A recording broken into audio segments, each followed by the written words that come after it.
Hey Rainey, let's take a look at your week 5 assignment 2. Both of these are very nice.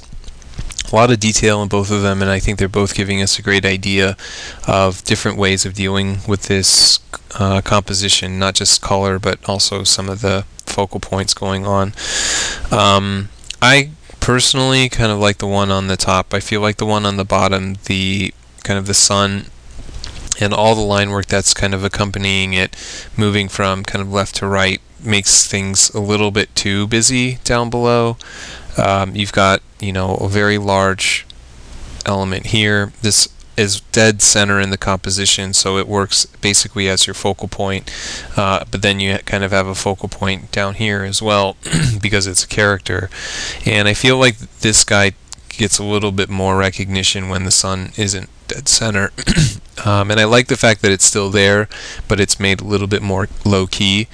And it definitely feels like you have to kind of see through a mist or an atmosphere within kind of the planet before you see it. So it's got a nice kind of effect going for it. I do like the color in both of them in terms of the rocks and the landscape. I think either one would work out well. I like the green planet in the background because I think it links to what we're seeing in the title. So you get a little bit of color unity going on, whereas here the purple is, you don't really notice it anywhere else in the composition. It contrasts with the yellow nicely, but I also think the green works with the composition just as well as the violet does. I think as we move towards the final, at least as you're making your way through the rendering for the next assignment, there's a few things that I think you need to deal with. Shading within the actual kind of rock formations I think needs to be made a little bit smoother, and you might need to be dealing with some amount of texture with it.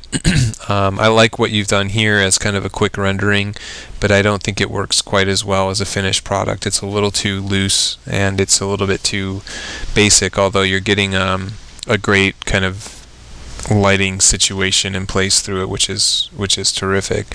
I'd like to see this area dealt with in a way that doesn't feel quite as generalized. Take a look at Hubble Space Telescope photographs and see if you can. You don't have to obviously completely mimic it, but take a look at the way that stars and clusters of stars are kind of in actuality how they work. There's a lot of size changes in terms of the brightness. There's a lot of kind of clustering and empty space and that sort of stuff. So this feels a little too sparse, and it feels a little bit just too, the dots are all the same size basically, so it just starts to generalize itself. So that's something else to think about. And I think just in general, refinements, all as you see them to be made, would be good. But I think that it has a great kind of feel to it. There's a lot of nice little touches, great use of color already, and great use of lighting as well.